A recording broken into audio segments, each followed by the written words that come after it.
Hey guys, welcome to Cash and Capital. I hope you are doing well. So we have covered a lot of videos on banking sector.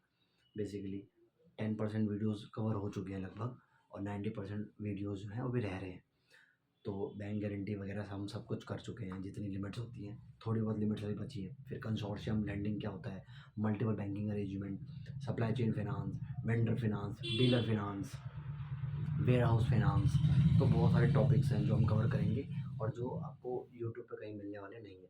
तो if you are a serious learner, please subscribe to our channel, please like and share all of our videos, है ना। क्योंकि बहुत depth में हमारी videos cover होती हैं।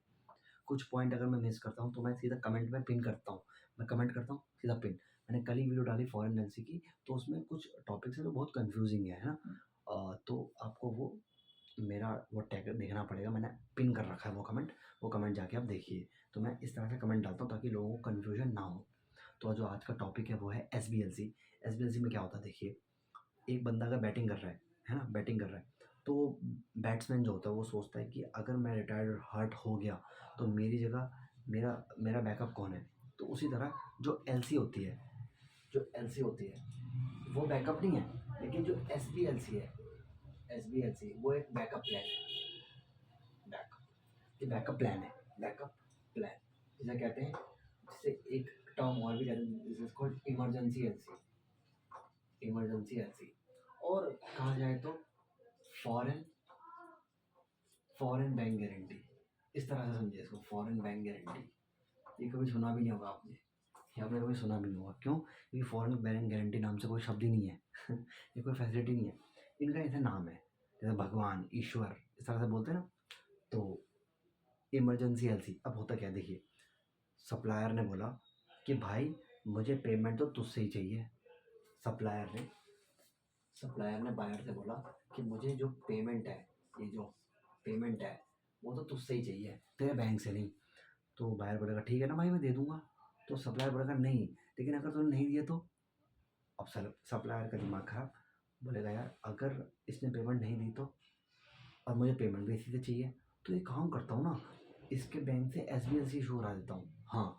तो अब जो बायर है अपने बैंक के पास जाएगा, बायर अपने बैंक के पास जाएगा, बैंक को बोलेगा देख, पेमेंट तो मैं ही करूँगा, पेमेंट तो मैं ही करूँगा, मैं करूँगा, ठीक है। यानी मिस्टर बी ही पेमेंट करेंगे, but in case I fail you will pay. Bank कहेगा ठीक है। तो अब हम S B L C issue करेंगे, standby letter of credit. Standby यानी हम स्टैंड बाय पे रहेंगे, ऐसे करके मूक बधिर बन के, हम मूक बधिर बन के खड़े रहेंगे कि भैया तू अगर कल को फेल हुआ तो हम पेमेंट करेंगे। एलसी में क्या होता है, एलसी में ये होता है कि भाई देख बाहर तो बैठा रहे, तेरे बिहाफ पे हमने एलसी इशू कर दी है। जैसे ही सेलर गुड्स शिप करेगा तो हम यहाँ से पेमेंट रिलीज कर देंगे। गुड्स आ गए, पेमेंट रिलीज, बात खत्म। लेकिन एसबीएल में क्या होगा, बाहर देख तुझे पेमेंट करनी होगी भाई, तू अगर डिफॉल्ट करेगा तो हम पेमेंट करेंगे, जैसे बैंक गारंटी में होता है। तो बैंक गारंटी में क्या होता है, बैंक बैंक बोलता है सामने वाले बेनिफिशियरी को, इसमें बेनिफिशियरी कौन है, सेलर। बैंक गारंटी में बेनिफिशियरी कौन है, गवर्नमेंट डिपार्टमेंट। तो बैंक गवर्नमेंट डिपार्टमेंट को बैंक गारंटी इशू करता है कि इफ़ द एग्रीमेंट्स और द कोवेनेंट्स, कोवेनेंट मतलब कोई टर्म्स एंड कंडीशन जिसे कहते हैं, बैंक्स में एक लीगल लैंग्वेज होती है, दैट इज कॉल्ड कोवेनेंट। तो अगर कोई कोवेनेंट का ब्रीच हो रहा है, कोविनेंट, यूट्यूब है ये ट्रांसलेट करता है तो बड़े गलत तरीके से ट्रांसलेट करता है। तो कोविनेंट, तो कोविनेंट का जब ब्रीच होगा, तो अगर वो ब्रीच से आपको नुकसान होता है, गवर्नमेंट डिपार्टमेंट को बैंक कह रहा है अगर आपको नुकसान होता है तो हम पे करेंगे, बात खत्म। गवर्नमेंट ट्रस्ट में आ गया, क्योंकि बैंकों की जो बैलेंस शीट होती है वो कितनी होती है, 10,000 करोड़, 20,000 करोड़, इतनी बड़ी बड़ी बैलेंस शीट होती है। तो बैंक अपनी रेपुटेशन को रिस्क पे रखता है कि भैया अगर यार कल को बैंक गारंटी इन्वोक हो गई तो, कल को मुझे पेमेंट करनी पड़ गई तो बैंक बड़ा मोटा पैसा लेता है बॉरोवर से। बैंक लेता है फीस या फिर कमीशन जिसे कहते हैं, कमीशन चार्ज करता है। और ये सब कब होता है, जब नॉन फंड बेस्ड फैसिलिटी होती है। नॉन फंड बेस्ड फैसिलिटी में कमीशन या फीस चार्ज होती है। और फंड बेस्ड जो फैसिलिटी थी जहाँ बैंक पैसा दे रहा है बॉरोवर को, वहाँ प्रोसेसिंग फीस चार्ज होती है, यानी 0.5 ऑफ द सैंक्शन अमाउंट। तो वो तो हमने बता रखा है, वीडियो जाके देखिए प्रोसेसिंग फीस की, वहाँ आप अच्छे से समझ जाएंगे, ठीक है। तो एस बी एल सी में क्या होगा, मैंने आपको समझा दिया, that is called emergency L C. कल को बायर ने डिफ़ॉल्ट किया तो बैंक पे करेगा। तो बस यही कंसेप्ट है। तो अब हम जो कंसेप्ट है ना, बड़े छोटे छोटे कंसेप्ट रखेंगे, छोटे छोटे वीडियोस होंगे। एसबीएलसी क्या होता है, रिवोकेबल एलसी क्या होता है, रिवोकेबल एलसी क्या होता है, यूसेंस एलसी, साइट एलसी। अब एलसी के ऊपर ना मैंने बहुत सारे ज़बरदस्त सीरीज निकालने वाला हूँ, तो आप वीडियो में बने रहिए। तो इसको क्या बोलते हैं, ये है एक इंश्योरेंस प्लान। ये इंश्योरेंस प्लान है, यानी भाई देख, बायर एक एलआईसी की तरह बायर का बैंक ने इंश्योरेंस कर दिया। मतलब ये नहीं कि इंश्योरेंस करा दिया, इंश्योरेंस ये है कि देख देख, अगर तू कल को फेल हुआ तो देख तेरी तो कोई इज्जत है नहीं। तू तो सप्लायर के साथ भाईचारे में पेमेंट कर देगा, कभी नहीं करेगा, कभी कर देगा, कभी नहीं करेगा। लेकिन हमारी तो रेपुटेशन स्टेक पे है ना। तो एक काम कर, देख भाई, तूने पेमेंट नहीं करी तो हम तो रिलीज़ कर देंगे, फिर हम तुझसे लेंगे, बात खत्म। बैंक ने यहाँ पेमेंट करी और बैंक फिर इससे ले लेगा, बात खत्म। यही होता है। तो ये है पूरा कंसेप्ट एसबीएलसी का। और एसबीएलसी में सीखने लायक कुछ भी नहीं है, कुछ भी नहीं है। देखिए, बस it is a emergency LC. कल को आपको बैंकिंग सेक्टर में लगना हो और आपसे इंटरव्यू किया जाए कि एसबीएलसी क्या होता है, तो आप बोलना, देखो ये एक इमरजेंसी एलसी है।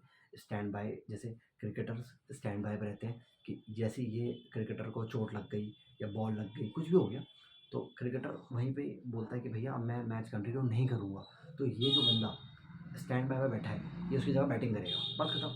तो उसी तरह जब बायर रिटायर्ड हट हो गया, बायर बल्लेबाजी नहीं कर पाया, पेमेंट नहीं कर पाया, तो जो सेलर है, ओ सॉरी, जो बायर है, तो बायर है वो पेमेंट नहीं कर पाया, तो जो बैंक है, बैंक बायर के बिहाफ पे सेलर को पेमेंट कर देगा।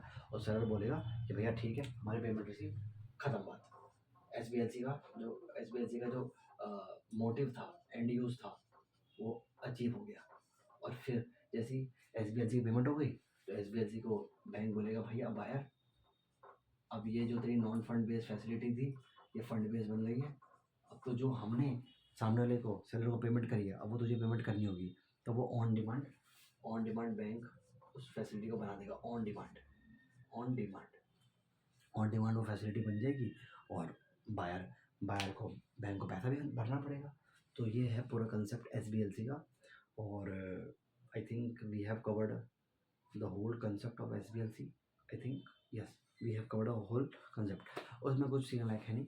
बैंक गारंटी क्या होती है, बैंक गारंटी में क्या होता है, बैंक किसी को गारंटी देता है। और एस में क्या होता है, एस बी एल सी में bank letter of credit issue तो कर रहा है, पर वो ये बोल रहा है कि भैया देखो सुनो, अगर बायर ने डिफ़ॉल्ट करा तो हम पे करेंगे। तो उसमें सेलर और बायर होते हैं, किसमें, एलसी में। लेकिन जो बैंक गारंटीज होते हैं उनमें होते हैं गवर्नमेंट डिपार्टमेंट और कॉन्ट्रैक्टर या बिल्डर। बिल्डर ने बोला, यहाँ पे कॉन्ट्रैक्टर और बिल्डर। कॉन्ट्रैक्टर ने बोला, देख भाई, मैंने सामने वाले गवर्नमेंट को जुबान दी है कि मैं उनका 100 करोड़ का जो प्रोजेक्ट है हाईवे का, वो बना दूंगा। देख बिल्डर, तुझे वो बनाना है, देख तुझे बनाना है बिल्डर, सुन। बिल्डर बोलेगा ठीक है भाई, मेरे पास बहुत सारे इंजीनियर्स हैं जो हाईवे का एक्सपर्टीज़ रखते हैं, हाईवे बनाने का, वो बना देंगे, ठीक है जी। तो वहाँ पर बैंक गारंटी इशू होती है। कॉन्ट्रैक्टर को बैंक गारंटी इशू हो जाएगी। बैंक बोलेगा भाई देख कॉन्ट्रैक्टर सुन, अगर हमारे बिल्डर ने अपने इंजीनियर्स के साथ मिलके तेरे तेरे और बिल्डर के एग्रीमेंट को ब्रीच किया, तो हम वो गारंटी को इन्वोक समझेंगे। तो इन्वोक कर दियो सामने से, और ऑन डिमांड हमें एक लेटर भेजियो कि भाई हम आपके जो आपका टर्म्स एंड कंडीशन थी उसका मीटअप नहीं हो पाया, आपके बिल्डर ने अपने कॉन्ट्रैक्ट का ब्रीच किया है, तो आप उस गारंटी को इन्वोक करना और हम आपको पेमेंट कर देंगे।